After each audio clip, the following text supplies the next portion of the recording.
다시 만나게 돼서 반갑습니다. 6월 14일 화요일, 오늘 마가복음 13장과 14장을 가지고 함께 합니다.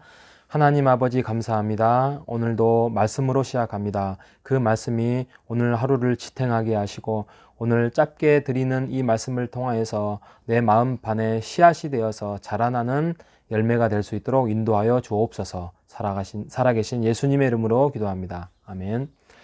예, 오늘의 말씀은 13장은 가장 큰 환난, 이제 13장부터는 굉장히 정신없이 진행이 됩니다. 13, 14, 15장에 대해서 예수님이 세 장에 걸쳐서 이제 십자가에 달려 돌아가시는 장면으로 아주 마가복음은 어제 말씀드린 것처럼 아주 긴박성과 즉시 곧 진행되는 이야기를 담고 있습니다. 그래서 13장에 보면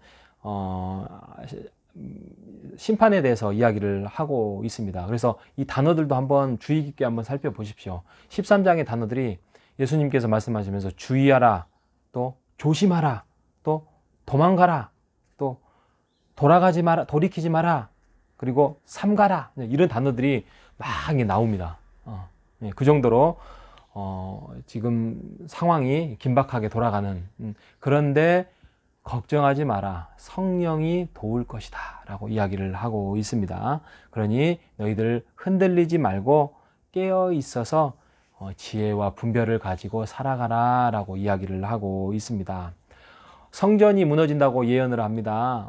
진짜 AD 70년 티투스에 의해서 성전이 무너집니다. 왜 성전이 무너지느냐? 그는 이스라엘 멸망의 뜻도 있지만 반대로 성전으로 인하여서 신앙의 훼손이 많이 됐어요. 그들이 성전으로 인하여서 어떤 물질적인 거, 영적인 거 다 왜곡된 성전주의를 만들었기 때문에 하나님이 그를 무너뜨려야 됩니다. 그래서 정말 무너지게 되는 사건이 벌어지고요.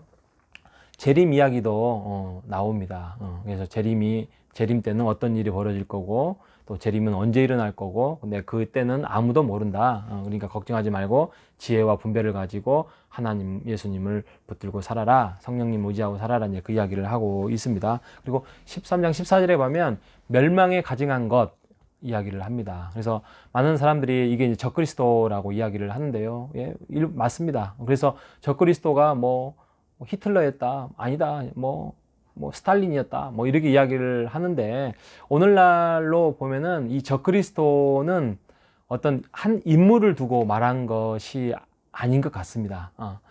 아니고 이 시대의 세상의 흐름이 적그리스도인 것 같습니다. 뭐 예를 들면은 뭐 옛날에 뭐 문선명 씨도 있었고 또 여러 가지 뭐 그 지금 신천지죠. 신천지도 있겠고 이제 그런데 그런 것들의 중요한 게 아니라 그 흐름이죠, 흐름. 예수 그리스도를 공격하고 예수 그리스도를 못 믿게 하고 또 믿을 때에 그 진정한 크리스찬들의 당하는 그런 불이익과 어려움, 이게 이제 적그리스도죠. 예를 들면은 뭐 이슬람 세력 지금 조금씩 뭐 잠식해 들어오는 무서운 이야기들이 많이 있는데 이슬람 세력이 적그리스도가 될 수 있고요. 뭐 또 하나는 뭐 동성애 사상 그런 것도 지금 조금만 있으면은 그런 것들 뭐 동성 결혼도 이제 허용될 수 있는 법으로 통과될 수 있는 우리나라에도 그런 일이 생길 수 있을 것 같습니다. 그리고 그런 것들이 설교 강단에서 이루어졌을 때에 그게 고발이 될 수 있고 또 감옥에 갈 수 있는 그런 아주 어지러운 세상이 이런 것들이 적그리스도의 생각 아니겠습니까? 자, 이런 부분에 대해서 우리가 바르게 깨어 있어서 깨어 있는 사람들, 하나님을 믿는 사람들이 타협하지 않고 말씀 안에서 딱 붙잡고 가야 될 것입니다. 그래서 예수님이 말씀하십니다. 31절에 내 말은 없어지지 아니한다 라고 이야기했습니다. 분명히 이루어진다 이거죠. 그러니 너희들 깨어 있어라, 분별해라, 지혜 있게 서라. 이제 그 이야기죠. 14장으로 넘어갑니다. 14장에 가면 이제 유월절을 지키는 장면을 이야기합니다. 그래서 이 유월절 날 이제 만찬을 하고 그 다음에 거기서 배신을 당하고 또 거기서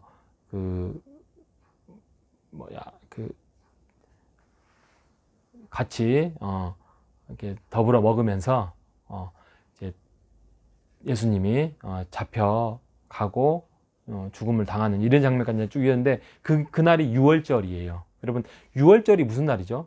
그죠? 출애굽 해방의 날이죠. 해방의 날. 이스라엘의 해방. 그러니까 아이러니하게도 지금 6월절에 예수님이 아주 어둠의 그런 배신과 붙잡힘과 죽음을 향해서 가고 있습니다. 그런데 잘 보십시오. 왜 이 6월절을 날 선택을 했냐면 지금 예수님이 죽어야만 해방을 맞이할 수 있어요. 그죠? 아멘.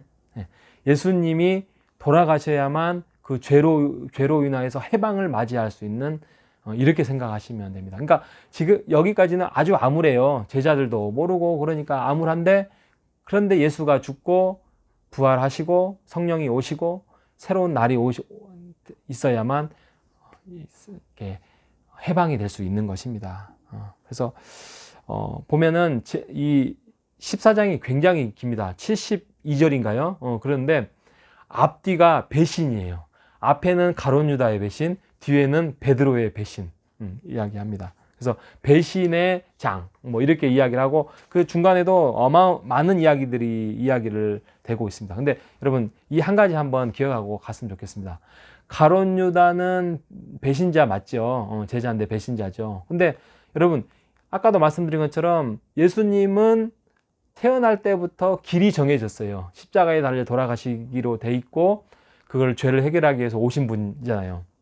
그러면 가룟 유다는 희생양인가? 이렇게 생각하시는 분 분명히 있었을 거예요. 근데 과연 그렇게 생각할 수 있겠느냐? 그러니까 예수님도 말씀하시잖아요. 나는 기록된 대로 가겠지만 그 사람에게는 화가 있을 것이다. 그러니까 이런 부분에 대해서 하나님의 섭리와 또 유다의 역할은 뭐냐? 이제 이런 아이러니가 탄생됩니다. 이런 부분은 오늘 이 시간 다 이야기할 수 없는데 책 소개를 한 권 하겠습니다. 책 소개 좀 오래된 책이긴 한데 가룟 유다의 딜레마라는 책이 있습니다. 김기현 목사님이 쓴 한 200, 300페이지 정도 되는 한번 나중에 여름방학쯤에 수월할 때 한번 읽어보시기 바랍니다. 근데 제가 한 가지만 팁을 드린다면 가룟 유다는 악역이 아니라 악인이었다. 이렇게 생각하시면 됩니다. 그래서 많은 기회를 주어줬어요. 깨우치게 예수님께서 가르쳐 주기도 했어요. 근데 그는 돌이키지 않고 그의 길을 가고 맙니다. 자, 향유 사건이 일어납니다. 가룟 유다, 여기서는 유다란 말 아닌데 다른 성경에는 가룟 유다라고 지적을 합니다. 향유를 300데나리온에 팔아서 다른 사람을 도와줬으면 이거 가짜 이야기입니다. 그는 그의 마음도 그럴 마음도 없지만 그 향유 그 사건을 붓는 그 여인의 그 모습이 못마땅한 겁니다. 그러면서 진정한 제자의 모습이 무엇냐? 예수님이 그걸 지적하고 있는 것입니다. 진정한 제자의 모습은 이름도 모르고 이방 여인 같은 죄인 같은 그 여인의 그 아낌없이 예수님께 기념하기 위하여서 드리는 그 제사, 이것이 진정한 제자의 모습이라는 것이죠. 예수님께서 만찬을 행합니다. 그 만찬에서 우리가 오늘날 성찬을 행합니다. 그래서 우리가 성례라고 하지요. 여러분, 성례를 이렇게 정리하면 좋겠습니다. 성례는 보이지 않는 하나님의 은혜를 육안으로 볼 수 있는 구체적인 형태나 모양이에요. 예, 다시 이야기할까요? 성례는 하나의 눈에 보이는 하나님의 말씀이에요. 눈에 보이는 그것이 예수 그리스도를 지금까지의 모든 사역을 육안으로 볼 수 있는 모양이나 형태, 이게 성찬입니다. 이게 성례입니다. 여러분, 우리가 다음에 성례를 행할 때 오늘의 말씀을 잘 기억하면서 행했으면 좋겠습니다. 예, 공회가 시작되었습니다. 이 산헤드린 공회는 그 시대의 최고의 기관입니다. 그래서 많은 사람들이 모여서 재판을 합니다. 비록 그 로마의 속국에 있다 보니까 사형 결정권은 빌라도에게 있지만 그들이 재판을 할 수가 있습니다. 그래서 그들은 판결합니다. 억지로 새벽 아침 일찍 또 감정적으로 치욕적으로 예수를 사형으로 몰아갑니다. 마지막으로 베드로가 그토록 자신의 것만 부인합니다. 예수를 부인합니다. 인간의 뜻대로 되는 것이 아무것도 없습니다. 오늘도 하나님은 하나님의 나라를 이끌어 가십니다. 우리가 그것을 깨닫고 동참을 하느냐, 동참하지 않느냐, 그거와 전혀 상관없이 하나님은 주님의 나라를 이끌어 가시고 주님의 교회를 세워 가십니다. 우리가 그 길에 동참하여서 우리도 기쁨이 되고 사명자가 되고 나중에 천국 백성으로서 주님이 기뻐하는 자녀가 되시기를 주님의 이름으로 간절히 바라겠습니다. 기도하겠습니다. 하나님 아버지, 진정한 제자가 되기를 원합니다. 연약하지만 향유 붓는 여인처럼 아낌없이 주님을 사랑하고 주님을 위해서 헌신하는 자가 되기를 원합니다. 형식적인 가룟 유다처럼 제자가 되어서 아무리 3년 동안 그렇게 따라다녔지만 그가 차지하고 있는 욕심을 버리지 못하고 형식적인 제자의 삶을 살지 않기를 원합니다. 하나님, 하나님의 은혜를 오늘도 허락하여 주시옵소서. 예수님의 가시는 그 길, 우리도 기쁨과 은혜로 동참하는 자로 살아갈 수 있도록 인도하여 주옵소서. 예수님의 이름으로 기도합니다.